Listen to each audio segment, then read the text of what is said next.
Alors, tu fais une beauté, téléspectateurs fidèles, il y a Canal Congo Télévision, parce que vous savez, après incendie au cinéma qui na CCTV, où il y a le tout premier numéro, il y a émission Nabino Grand Homme, où le Sengelaki, où il y a Mbapo Nabino Motomonene, mais tu as na bonzambe parce que vous savez tout ce qui s'était passé, vous voyez bien, une chaîne qui a victime de mon côté. Nzamba bateli biso le pesina les ali et puis après ça qui biso makasi wana ya koyeba ko sauver quelques matériels pour payer souki le loto mekako za nabino donc comme si baïke au bazaki va manifester compassion pour la CCTV et ba union so ba ko soutenir CCTV au peut avec benga à tout moment nous sommes de cœur avec vous toko tika ko sala mosala ote ko bino bozali wana bozali na bosenga nango pour la volonté, merci mingi na Nzambe, d'abord tata, mobateli, mosungi na biso, toko zana numéro oyo na Monsei na Nzambe. Grand homme alelo yambi Monsei na Nzambe, l'archibishop Nathanael Banza. Azali moto monene, tote, archibishop Nathanael Banza, mbote na yo. Bonjour frère. Dodo Montiri, eza esengo mingi ya kutana losusu na kin label yo penza olinga mboka ngo penza pe mboka ngo elinga yo malgré que matériel eziki ndako eziki mais tokomisi nzamba wa pese biso lisusu occasion to kutana na yo pe toza occasion ko sala émission oyo nengo lobi wana grand homme ya solo muto komisaka motu munene azali nzambe eyo za grand homme nazali moto munene epa na nzambe tango mosusu na mokili bato bakomona ngai pamba me mpo na nzambe naza moto munene po ete nazali komemesa sango malamu parce que yesu oyo azalaka kati na biso azali nzambe monene.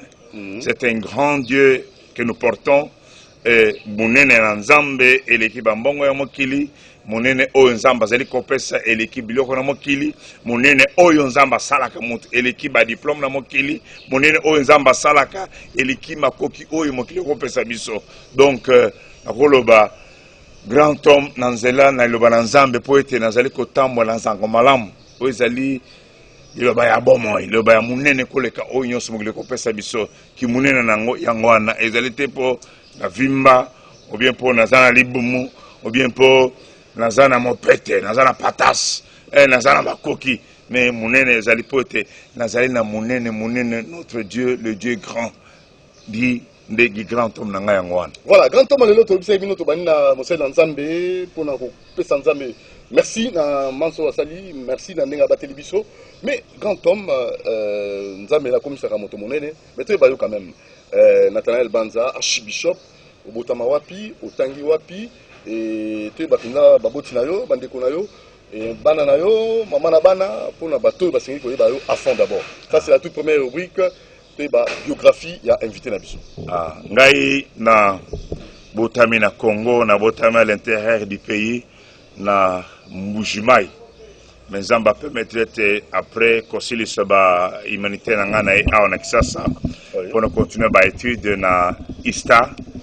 Et au milieu, la deuxième année, Zamba Pessinga Ngolo na Kena Poto, à Meminga Namboka Hollande. C'est là où d'abord on a salle d'études en tant qu'ingénieur électricien.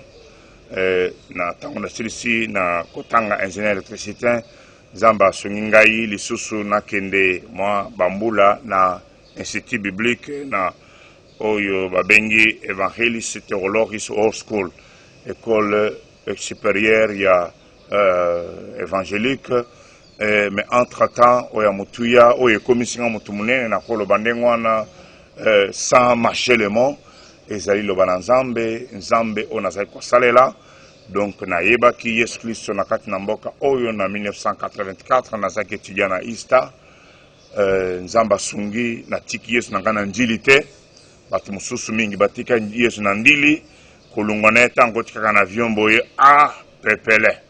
Mais ngai na memi Yesu na ngai na komi na poto bien que ba situation tant ce qui va compliquer ça ba difficulté ba tentation ça qui est belé ba opportunité pe ya ko kima nzambe ça qui est belé ou bien ko sala makamususu ya bozoba ou bien ko tika makamana nzambe ou bien ko sala mokili ça qui est belé mais na ngol na nzambe nzamba sali ete nakangama na ye nasalela ye nazali na ministère pastoral na koloba depuis 1986. Donc je suis dans l'équipe pastorale et depuis 1995 nzamba swingete na koma pasteur titulaire na kati na lingomba oyo tobanda na mboka Amsterdam. Eben Ezer Adassa Ministries oyo nde nazali kokamba nzamba swingi biso ete tozwa ba mangomba mususu bana mususu babotami nzamba swingi ete to élevé bandeko mususu lokola ba pasteur moko na Canada, mususu na Angleterre, mususu na Danemark, misusu na Suède, misusu na bamboka mususu, et puis nde musala na nzambe ezali osepa que ezali ko s'épanouir. Et moi si nangai mama archibishop Mireille Banza nzamba sungi biso pe ye azali ko kamba na lingomba o nzamba pesi biso to fongoli na mboka Belgique na Bruxelles. Qui grand homme nangai nengolo bio bengai archibishop na lingi quand même ko sunga batu mingi parce que terre titre wana dans les milieux ba congolais na ba chaîne mususu oyo neleki ezopesa mo nungu archibishop na ba terme minene wali nkolobani yangwana grand homme na esa ki archibishop. Bon, archibishop ezali nango titre nzamba sungi biso na depuis quelques années 2008 nzamba tiaki biso elongo na musala nzambe moko prophète Dr David Oor na mboka Kenya. Kuna na mboka Kenya nzamba tomboli e apesi ministère apesi mission ya koyebisa lingomba na nzambe ete toyebisa lingomba na nzambe toyebisa bandimi ke Yesu Kristo azali kozonga na Yesu Kristo za susu musika te Yesu akomi pene ebongi to mibongisa to milengela pona retour na ye o ezali éminent. C'est dans ce ministère Holiness et le Repentance o ezali basé na Nairobi que j'ai été choisi comme représentant na bango na mboka Hollande. C'est dans ce titre-là, dans cette fonction-là, de nos titre il y a archbishop. Pour na ba oy batanga na anglais, en fait le mot archbishop est composé na ba mot mibal archer linkoloba responsable ou chef, bishop linkoloba évêque ou ancien ou pasteur. Ce qui totang na mukana nzambe na Timothée chapitre 3 azolobela na anglais il y a le mot bishop oyo apôtre Paul a dit Timothée na tikawan ocha ba bishop, donc des pasteurs, des responsables na ba église ezali kona oyo Timothée azalaki lokola pasteur na bango to mokambi na bango. Donc archbishop dans les milieux anglophones, ceux qui m'ont responsables d'une grande entité ou bien d'un pays à cause de titre one. Ceux qui ont géré tout le bâtiment à Gombe, commune à Gombe, et ça n'a pas écrit ceux qui 5 ou bien 6, mokambi na bango ou bien responsable na bango ou bien surveillant, il a le titre de bishop dans les milieux anglophones. Et oyazo kambata musuki saso bien boka Congo mobimba à cause de titre archbishop. C'est dans ce sens-là, Nzambe a pesinga titre wana, mais oya mutuya ezali ete oya komisinga munene ndenge lobi wana le grand homme ezali côté ya sango malamu na Yesu Kristo. Merci. Autour balika moko ya mutuya ba opportunité ezali belé pour na kotika Nzambe kotika bonzambe kaka na njili. Bon makambo ngo bokutana nango kuna parce que l'autre fois, nous sommes avec le prophète Elisama no King Sam, alors que Kambona. Donc, na poto, makambo ezali penza moi mingi, pasteur mususu, après kota la komona bango, ba ok même na vitrine, kota la ba si batika la molumbu et tout ça. Bon, opportunité ngo ona. Awa benda rabiote na poto ndezo benda ba sel nzambe batika bonzambe. Bon. Oyebi frère Dodo Montiri masumu ezali masumu. Le péché est qu'à le péché. Ezala na Kisasa, ezala na Poto, ezala na Amérique, ezala na Japon, zamba pesanga occasion moko na koma na Japon, na koma na Tokyo, na isika na Kendeki, et puis Molimo Santa bisinga mwana mwaso zalaki wana Nathalie nzamba bandeko lobelanga likola vina na biso yo zalaki kosala nzambe na Congo. tala awa komi kosala ki prostitué zongela nzela nzamba funga miso tanga oyebinga ndenge ngana ebiyote nzambe oyo ngana salaka nde muntu ayebisi ngai na yebisa yo ke bongola motema yesu azali kozonga donc bipai nyonso soki moto aza kobanga nzambe papa ezala te kaka na poto meme ata awa koloba te kaka na poto ne bakatalaka vitrine awa mpe basere mosusu ntango mosusu vitrine ezali awa te mpo akobanga bato bakomona ye mais soki eza na vitrine te akendeka na bahotel bakendeke soki na bahotel eza ebele awa amemi abengi soki bajeune ya chorale bafille ya chorale soki bafille na église kuna soki ya protocole soki wapi ole ya kosala ya kotala na vitrine ye azotala bango nzoto mpe azosala bango makambo oyo bible ezali kopekisa kobanga nzambe papa ça n'a rien à voir avec esika moto azali po ete bible elobi na biso na psaume 139 boye psalmiste alobi mokomi na nzembo alobi nakokimela wapi yo oyebi nga na kombo na ngai nakokima wapi soki nakei na likolo kuna ozali soki nazwi mapapu nakei na suka ya mokili kuna mpe nakutana na yo soki nalobi butu omoni ntango avant tobongola motema ozokomprendre ata yo moko ere moko boye oza na petite na yo na kote ya molili okomprendre kote wana ya molili mpo makambo kuna bamona te mais na liloba na nzambe ata soki na molili kuna nzambe azali komona yo omniscient omnipotent omniprésent azali pai nyonso azali na nguya nyonso azali komona bisika nyonso lobi nakende kotala na église moko na masina kuna nzambe apesaki nga liloba oyo etali les interdits nzambe atina ngai na partage na mokanda Josué chapitre 7 na kati na bana nzambe tango bakoti na mboka Jericho moko kombo na ye Akan akende koyiba tango akende koyiba manteau ya Shinear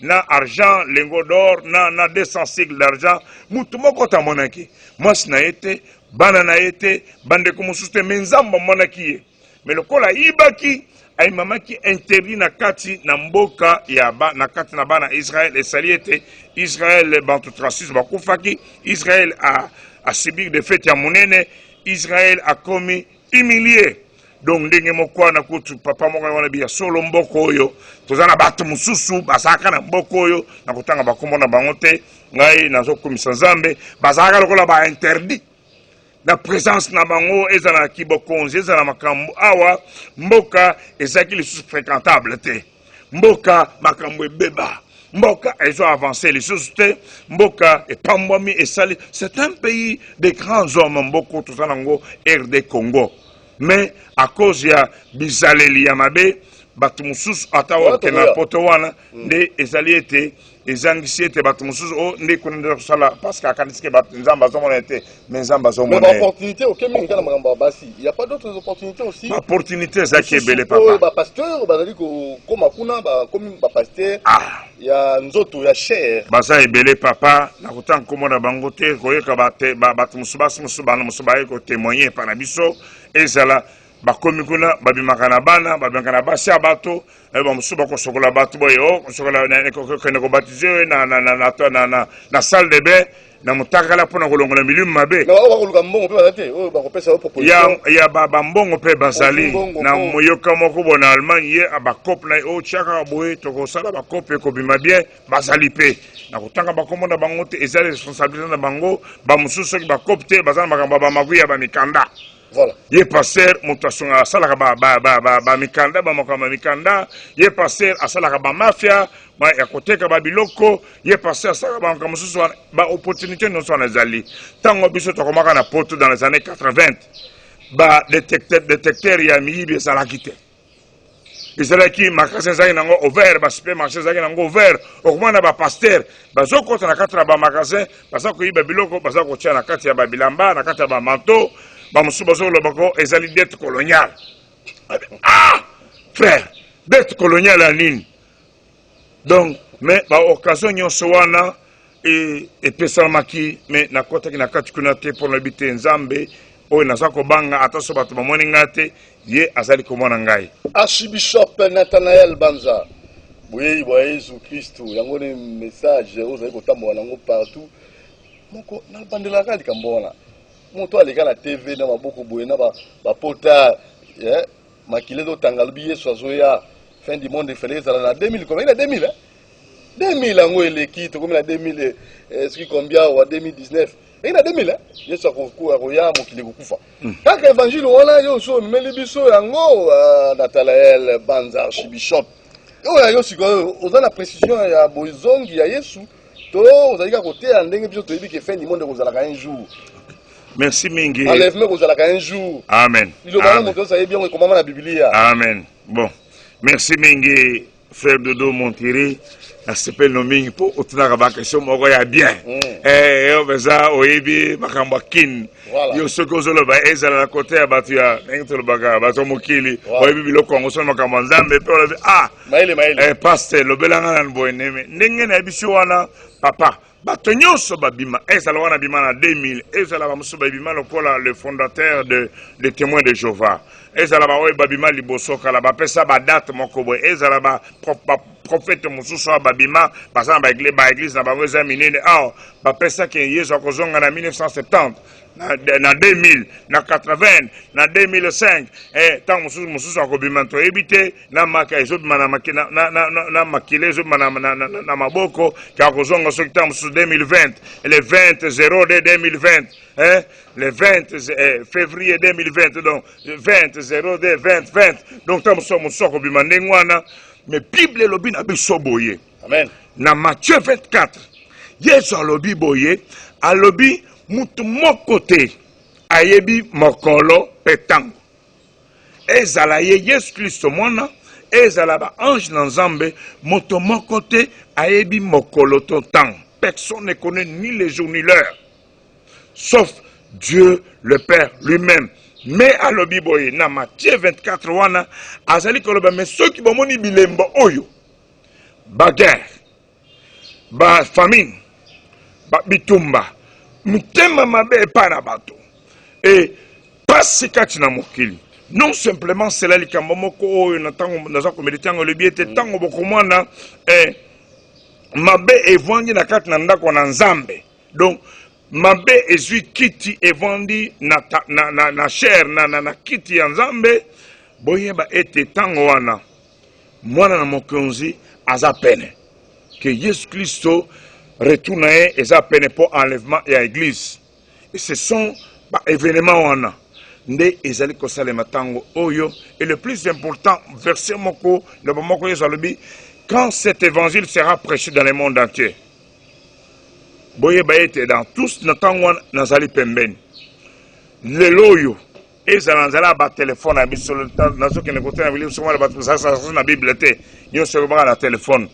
Leloyo ezala na bowende ezala kuna epa ba pigment ezala kuna na kabaya kamwanga place papa Kiseke Jauta ezala kuna na Lisala ezala kuna na Beni na Botembo ezala kuna na Katanga na Kamina ezala na Bayombe ezala na Boma mingi lelo bana Nzambe koti na bandako ya bato. Le Oyo Nakoloba était la Bible, c'est le livre le plus traduit au monde. Il y a plus de 5000 traductions na minokoti na qui sans sala ba traduire en na Bible na monokwana na Kintando Bible na Kintando ezali na Kimbala ezali na Chiluba ezali na Kisonge ezali donc plus de 5000 langues traduire ou c'est la Bible entière ou bien c'est le Nouveau Testament.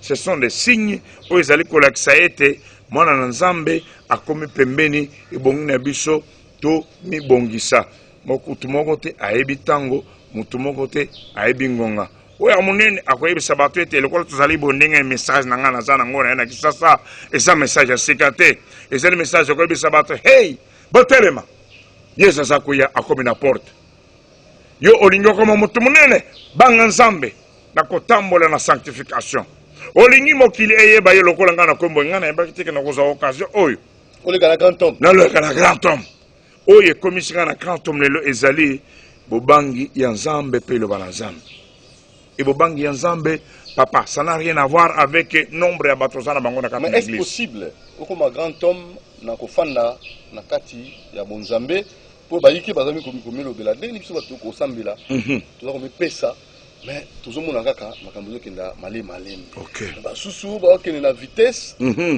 ba sinyo masolo ba okenda na fausse sceptique ko kamata matière africaine ko lia ba toana makambo ko kenda bo bagai ko sala ba inceste pona bozo bala bango ba coucher na bana bango po ça yo ko bana nini na ba yike déjà si ba lembi ba lobi mais quand homme Banza Nathanael wazali bongo na Bishop ya komanga na bonzambe ya sala kindenge nini po bango bakomi lokola yote. Ah merci mingi frère Dodo Montiri oyebi Zambe soki ozali kobanga ye akotombola yo biso nolobakaka na mboka Amsterdam tozana église munene mingi te pe ba église ya poto mingi eza minene mingi te ndenge toza awa na ba Mecca Church na Kisasa awa nde moto wana soki eza na église ne soki eza 3000 5000 hommes akomi kotambola ba mituka soki misatu soki mine kolanda couleur ya baveste alataka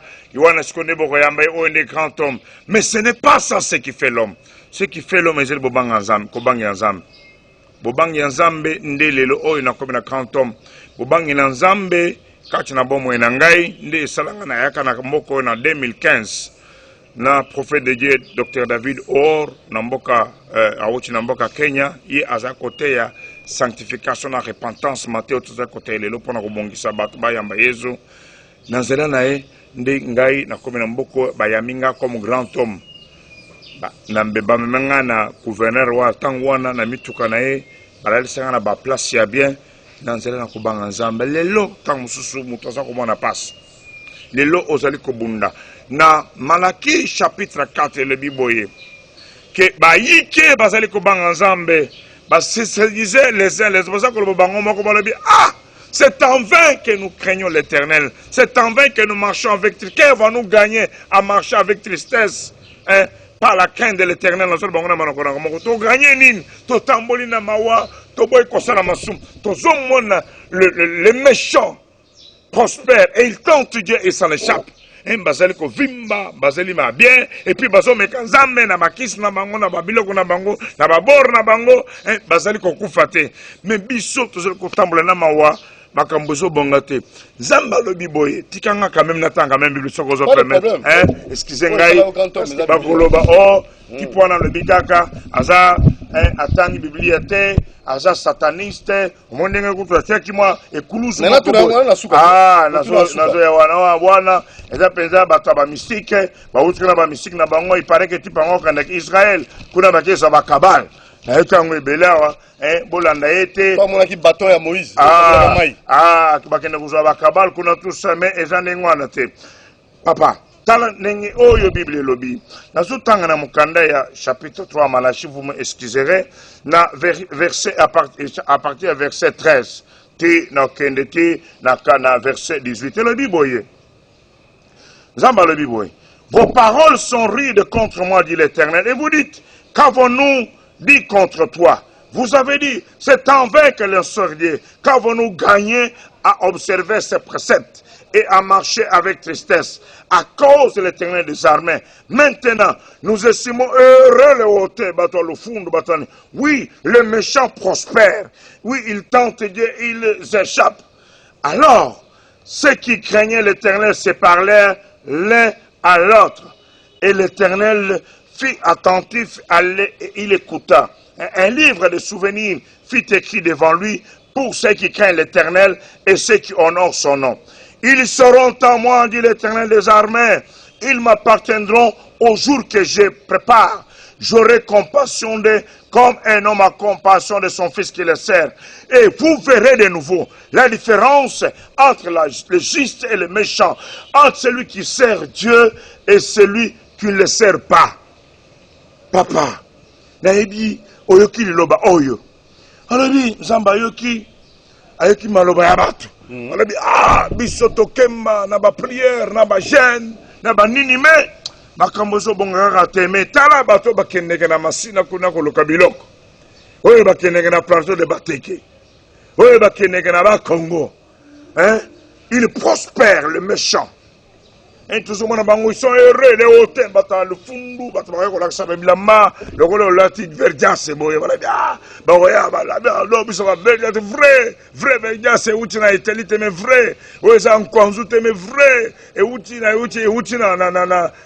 Italie, mais Italie, donc vrai, bon, c'est bon, le bien, au moins, boy, oh, Kendo, et ça dit non, les habitants de ce monde, ils ont prospéré, ça bien, alors, vous voyez. Et il se disait entre eux, les pasteurs qui craignent le Seigneur, les frères et sœurs qui craignent le Seigneur,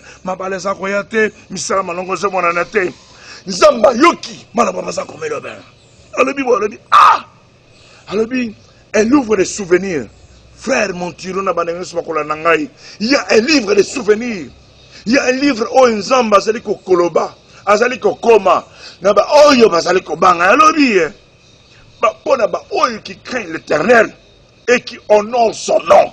Parce que beaucoup de gens qui n'église pas, baso sakana, baso yema, baso côté ma baso honorer comme on a mette. Ils ont malobi. Ceux qui honorent son nom, eux baso honorer a marqué différence.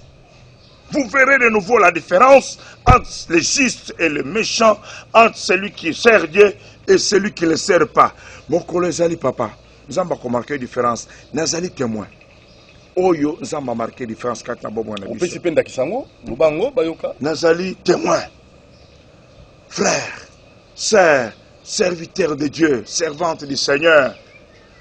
Nous avons dans Malachie chapitre 3, verset 13 à 18. Alors, n'envie pas les méchants.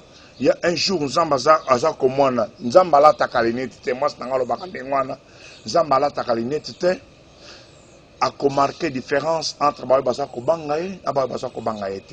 Jésus Christ a dit aussi longtemps que Kobanga Nzambe, Nzambe a kotika yote. Aussi longtemps que vous avez la sanctification, Nzambe a koboki yote. J'ai beaucoup d'amis pasteurs dans cette ville qui ont des grandes églises. Qui ont des grandes églises, certains sont venus dans nos maisons, certains dans même bango dans Israël, qui ont des grandes églises, 15 000 membres. Même Baboya, Bisopoto, côté repentance, la sanctification. Pourquoi? C'est ça la question. Pourquoi Archbishop. Pourquoi Balingi ko se sanctifier. Mais Bible le bina bisoboye.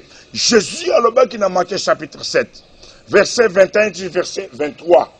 Alors, ce n'est pas tous ceux qui me disent Seigneur, Seigneur, qui entreront dans le royaume du ciel, seulement ceux-là qui craignent le Seigneur, ceux-là qui observent mes commandements ou mes lois. Verset 23, à l'Obiboye, plusieurs me diront en ce jour-là, nous avons prophétisé en ton nom, nous avons chassé les démons en ton nom, nous avons guéri les malades en ton nom, nous avons fait des miracles en ton nom. Je leur dirai ouvertement, éloignez-vous de moi, vous qui commettez l'iniquité, je ne vous ai jamais connu. Frère, il y a beaucoup des hommes, soi-disant des hommes de Dieu, ou des femmes de Dieu, où Jésus a habité. Ba pasteur, ba prophète, ba apôtre, ba archibishop, ba bishop, ba ancien, ba diacre, ba mokambi, à moi, soeur, mobile, Oyo, Jésus a habité. Batouana ata sur biso la bokili to mone bango na kisasa baza ba grand bamoso baloba entrer dans la cour des grands mais baza devant Nzambe baza ba petit parce que Yesu aloba ki na Matthieu 23 ceci verset 11 qui n'a se trompé Matthieu 23 lobi que celui qui veut être grand parmi vous soit le plus petit soko linyo vimba soki Nzambe olingo koma munene tikete yomi kitisa Nzambe atombola yo donc kobanga te ndenge na langue na ndenge na batuno lobaka zala balater na kikongo to lobaka kiti sampeve kiti mpeve mokolo ezali Nzambe yo moko tombola comme ça. Alors na matière oyo la repentance, est-ce que déjà eboti mbuma, est-ce que Nabi, côté oui, pour gagner ba âme, oui. Mais est-ce que déjà au sentir depuis bandi en gros, zali penza ko botambuma batu bazali ko zonga na nzela? En tout cas, papa, na zo bisayo que il n'y a pas le meilleur message qu'on peut prêcher maintenant si c'est la repentance. Ata baboyi oteya kaka. Teya teya. Ata baboyi na koteya kaka. Natala el banza teya lilo banza. Na koteya. Na kokarola ngote. Na koteya. Teya teya. Na koteya. Ata soki baboyi bakoboye bamingi balingia ngote. Mais c'est le message, papa. Oyibite comment message de repentance se font de sa porte.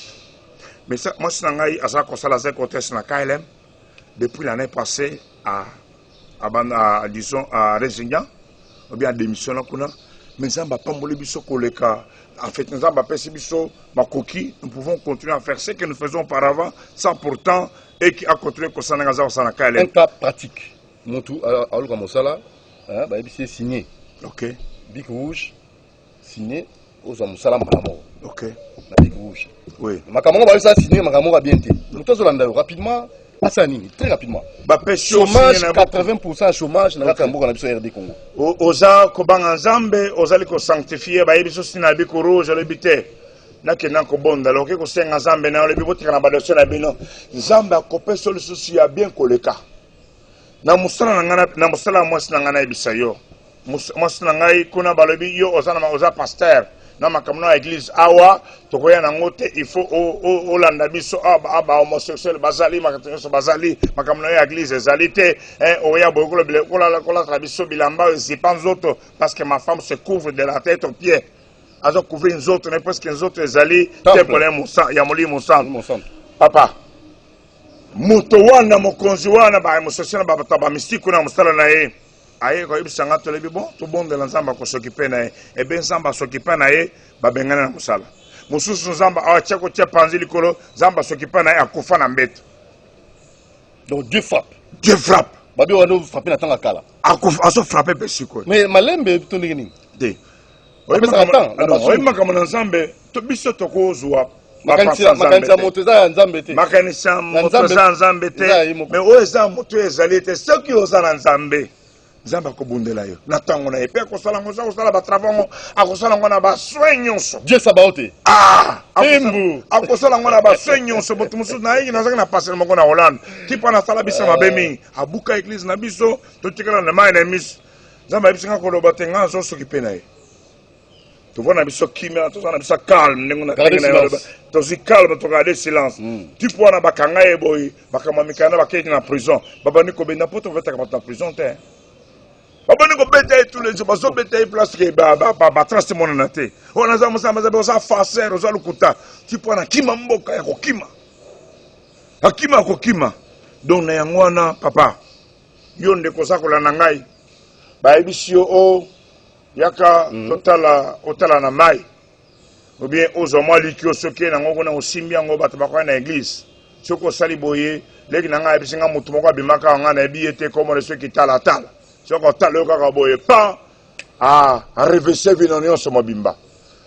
un grand homme de Dieu te parle maintenant pour te dire cherche l'Éternel ton Dieu lukanzambe sokozana makambo kobonga na bongona sokozana makambo kotika tika sokozana kine bazela molili tika yango zongela zala na nzambe yo musala na nzambe ta mususu mwana ke bapase leki mingi zongela na makona nkolo akotika yote tu vas marquer la différence nzamba tika bana na yete pe yeso za kozonga okende wapi ce qui a zongi lelo. Alors qu'est-ce qu'on a actualité? Oui. Actualité parce que vous savez opération Kin Bopeto vous allez moi commencer dans Nzambe bien qu'ils ont mboka politique mais toko kenda ngamu na bino babaki pollution sonore. Hein, donc lutte nango pour na venir moko ba église belé ba ko tchaba kelele ba terrasse ko tchaba ngambo wana na bino te na kela ngambo na bino yo ko banini pour na mokano hôtel de ville ezwaki nazokumisa nzambe po lobi na pasteur nasala pasteur moko lobi na o Italie papa soki ba église ezaka na mboko te bien que les gens ne sont pas sérieux mais talaka situation ndenge vite mbonge beba papa talaka ndenge mboke beba tozokumisa nzambe mpona bachangement ya gouvernement na bamakambo mosusu mais avant bachangement oyo tozomona ata baso mouton oyo soki nazobenga yango so chamon mpo soki otekinga sali mpo koma soki osali 1 heure na nzela il faut loba fin ngole nzambe merci parce que avant oleka basote bachamon nyonso oyo okoba na ville ozali au moins pour 3 heures mais voilà misala ezosalema nano c'est le Salamat. Mais est-ce que les gens ne sont pas en Mboko? Les gens qui ne sont pas en Mboko? Batamaye ne bazala ki memutema mabe. Donc vous avez soutenir CLC.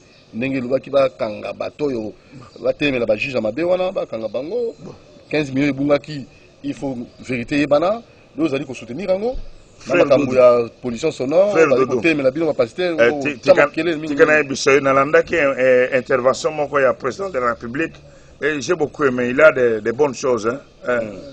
Ngana za muto EDPST pardon. Ah koza yo l'analyse par rapport à l'actualité. Nazape rubrique à Misa Topé Asuka. Nazape muto MLCT, il y a la Mukate, il y a FCC Cash et ce qui FCC de Kangolong Kangolong ce qui FCC Kangolong ce Cash naza muto ya nengwana te naza musala nzambe, je suis là pour prêcher la justice. Oui.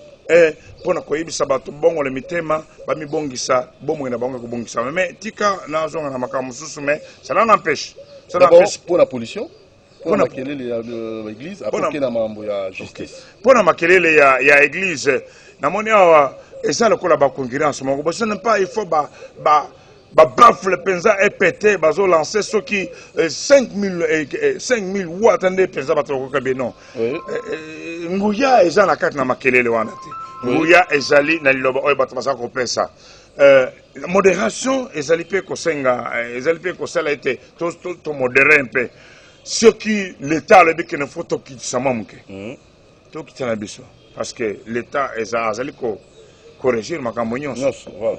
Mais il y a malamu tika na biso yo papa ceux qui ba église ça la katena mboko na ba station ça vivre na mboko mais les pas ces allées 10 fois plus que autres ça vivre ti apport l'église ezali ko série tout monde ngo penza selon yo apport c'est vrai par rapport il y a nombre ya ba église effectivement par rapport il y a nombre ya ba église papa laisse-moi nazala franc nazala honnête en tant que pasteur parfois na koloba ke ba pasteur bisot ngaite hein toloba ba pasteur en général ce sont eux qui ont balongoli disons ba comportement na bango et ça li était évangile nguya na ngopenza ezomona suste kat na mboka oyo donc soki bozalaki na yango na kati na kati na bango na bo santo ya solo na nombre tozala bango ba église mbele mboka oyo échangeaka décollage ngezala kala ah bon kasi zamba le bibo vous êtes responsable zamba le bibo et papa yoka zamba le bibo ye na solo ba maloba moko président de la République alobaki na des chroniques chapitre 7 verset 14 tango ya journée d'action de grâce. Si le peuple si qui est invoqué mon nom s'humilie, prie et recherche ma face, c'est détourne ses mauvaises voies, je l'exaucerai du haut des cieux et je guérirai, je bénirai son pays. Mais combien de fois tu sens Meleka Namboko? Ah, et ça l'est mieux belé. Bah, je n'ai prié, et ça l'est mieux belé. Mais pourquoi on va ça qu'on bongate? Tout ne se détourne pas de ses mauvaises voies. Bah, qu'on se repentir.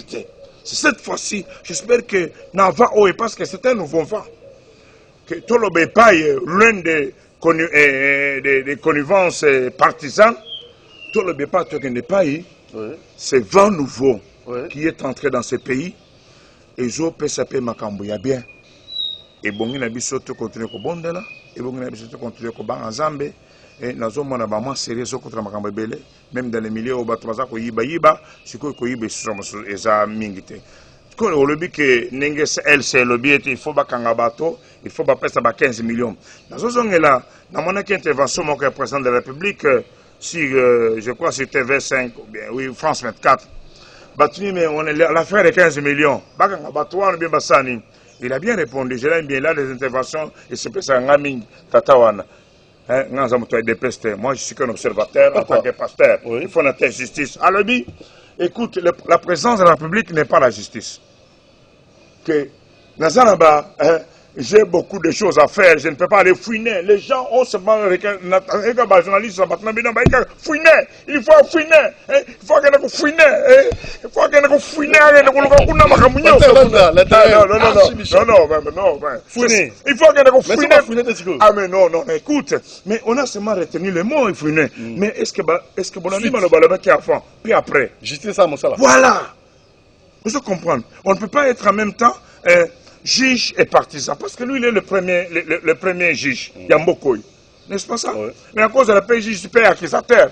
Il dit non, j'ai des choses à faire. À Boksabanzela, à Zong Sabana, à une classe. On a gratuité. Passer mon col de Baboya, qu'on soit Biloko Eza, école primaire, école Banema, Ndewana, école de base, gratuité. Mais il faut qu'on somba. Mais il a souligné que la politique fasse son travail. Voilà. Nous, en tant qu'homme de Dieu, justice à Salam Salanaï. Mais on condamne acte souvent la corruption. Tout acte de corruption, d'injustice, de vol, tout acte de viol, tout acte konyuko la baninga yako komonesa bana babola pasi komonesa mwasa kufeni mobali famille ye bobote biloko nyonso bobwake na libanda ezo na malédiction na kati na mboka tout axe ya kosala bakisi kotia baninga na ndenge osala wana na CCTV atuza bia si bwana matitro ba ko tire ba poisson on a ba passer bazo tia baninga ba poisson tout acte nyonso wana je les condamne parce que c'est la Bible qui la condamne. Bible ndeza condamné yango biso bana nzambe il faut totambola na bosembo bana Congo il faut tozana bolingo pona bato nyonso oyo bakoyoka biso. Voilà, archibishop Nathanaël Banza, on a vu que Marie même souka déjà parce que tozo chuter déjà. Ni ni oyo linga milité.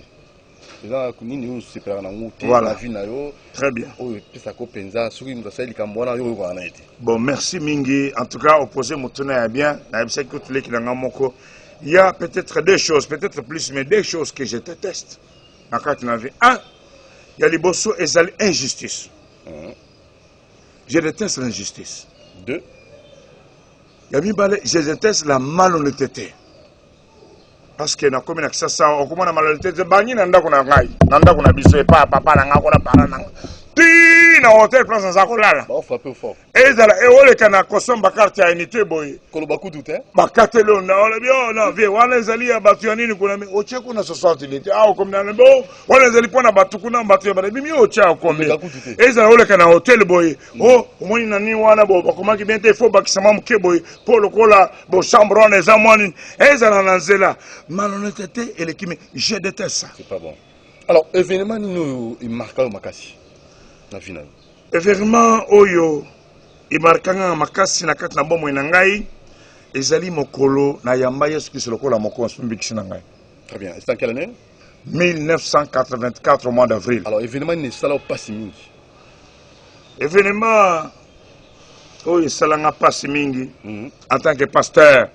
Monique Ezaebele en tant que pasteur na wolo bate moko bobo pasi soki salinga na keka kana pesi mokolo ebonga a longoli pasi ngo pona ngai oyo nzamba yesu akosala ezali pona bolamu na ngai ata so salinga pasi lelo ezala ngaka pour un temps ekate na ngo puis to continuer mais oyo kosala nga pasi mingi oyo kosala nga pasi mingi ezali ete moto akufa na masumu akendelo la te azaki musala nzambe azaki mwana nzambe akufi na masumu a se repentir te na komikuna liboso porte la lola na koti prophète a telemi ba ange asata mai ko benda e wana kosala nga pasi mingi pe ozali kosala nga pasi lelo ete basali na nzambe bazako bongola motema te bato bazako lo bala nzambe bazako bongola motema te ba policier baza ba miyibi na sambela kana monaki bebe wana na nini bango nyonso bazako prier abi mais ceux qui attendent biso na boko na Hollande wana ba policier baza ko sambela boy mais le président Mboke est commis riche multiplié par 100 ba sambela na moni bongo lobi wana binabi seigneur na kangi photo na tinna ba collègue na ngalo moni ba policier mais mitema mabeka ka ko tongisa ba population policier. Mais c'est possible social après congolais Kobunga oui. Salaire congolais pays de la militaire. Amen papa Montiri Dodo Bamboka autour convié lelo. Au début, il n'était pas comme ça. Au début, Bazaki fait la passe. Au début, Bazaki collé là. Au début, il faut que Masolo se base masolo après la Deuxième Guerre mondiale. ou bien pendant les économies baza kolia ba pomme de terre baza kolia ba posa pomme de terre pour kola là. Mais là ce sont les gens et bambo que tu as envié, bambo que tu as bettre la ba match, tu as côté la ba ndako banganga, tu as côté la prière, ba mangenge tout cela, nous les avons enviés, mais aujourd'hui Nzambe a pamboli bango, to comme ka vie bango. C'est possible ce que tu vas bango Nzambe. Je pars souvent à Kenya, kuna et pas prophète de Dieu, d'accueil David dehors. Je vois les gens qui venaient là, pauvres, malheureux. Au fil du temps, j'ai vu des gens qui marchaient, qui n'avaient rien, les lobes commis bien propres, parce que Babangizam. Kobanganzambe, et Futaka. Fidélité envers Dieu, et Futaka. On recommande mon tosa ko seka lobby, les lobes commis ko tient les oies. Ah, bango babonga, bisoba na poto ah, bango de to côté na poto. Je n'ai pas tout, je n'ai rien. Mais quand soki nzamba pesinga makoki na monke o nzamba pesinga ke nazala moi à l'aise bato bakomi ko tia motema likundu wana poni ah ya za bien bango baza bien mais ko banga nzamba ndiko futa nyonso fidélité envers Dieu paye toujours. Voilà. Alors pour ça l'enregistrement émission les autres ali lundi et coïncider dans anniversaire de Jean-Pierre Beba Gombo. On a invité un mot. En tout cas Papa Jean-Pierre a souhaité vraiment joyeux anniversaire na maman Liliane et vous que pas na biso kuna son cet anniversaire pour souhaiter na mobali na moi sina ban donc que Nzambe a pambola yo a pesa yo vimulai na église na biso maman Mbemba ebi tozalaka na biso na minimum ezalaka 120 ans un jour na ibisaka ba soko lingo kenda avant italio ngai ezali 120 ans un jour ce qui est ce qui s'azongi te mais ya mutu ezali ete ndenge toaki na mwasi na nga toyebisaki yo ya mutu ezali kopesa bomona epa na yesu mpe kotambola kati na yesu wana ye akopesa yo vi molai mpe akosunga yo na misala na ye eyo ya malamu na libota na ye bobanga ye mpe akozala na bino mo ya suka bandeko yesu kristo azali kozonga. Lelo, vous avez reçu un grand homme. Merci beaucoup pour l'émission. Un grand homme, non pas à cause de ma taille. C'est vrai que j'ai une grande taille, non pas à cause de mon poids. Je pèse 110 kilos, non pas à cause de mes diplômes. Je suis ingénieur, je suis théologien, non pas à cause de mes connaissances, non pas à cause de mes voyages, mais le grand, ce qui fait le grand, c'est la parole de Dieu que je porte en moi, que c'est Jésus que je porte et que je confesse. Yo ozali kolanangai, olinyo comme motumone namboko, kokene kota na ba logité. Olinyo comme motomonene, kokene kota na banganga na bandako banganga te, kokene kota na ba marabout te, kokene kolala na mami watate, kokene na moni image moko mwasi moko azo sokola kata cimetière la journée. Abi alabi oya kesa la biloko. Akesa sokola kuna pendant la journée boye nzoto mobimba. Tant mosusu po avimba na simwana bimi bal nyonso bakwela ye poko moto munene kokene kosala ngote satana apambola katenzamba ne apambola akopesa le lobi boya kwa biso non na peso ce qui 20 ans ce qui la moitié vie na yo ina ya pamba bomiyo ina ne bien un mois pamba bomiyo biloko nyonso wana etikali okei ofeli okei pamba yo musala nzambe banga nzambe attention bato bakimi yo te ya sanctification na repentance bato bakokima et pas na biso bakima tant to bana côté matin oy mais lelo nous sommes beaucoup plus bénis que tant to côté matin nyonso ya kopambolama ya ba bénédiction etc. Lelo nzamba fongoli biso mokili mobimba des gens qui nous écoutent et qui prient et que Dieu touche, que Dieu guérisse, que Dieu intervienne dans leur vie parce que bandimeli ko bongo la mitema bandimeli ko se repentir peut ko marcher dans la sanctification la même chose ceux qui osali ko yokangai pesa motema ne pana koloyos tangu susu olingaki obungangizela zongele pana nzambe senga ya limisa mabena yo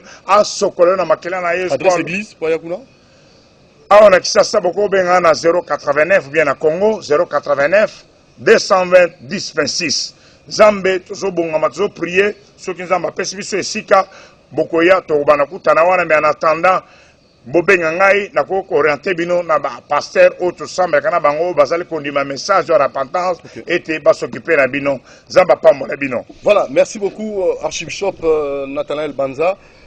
Merci Moron Djambé à la réalisation, coordination à Alain Kabongo. Merci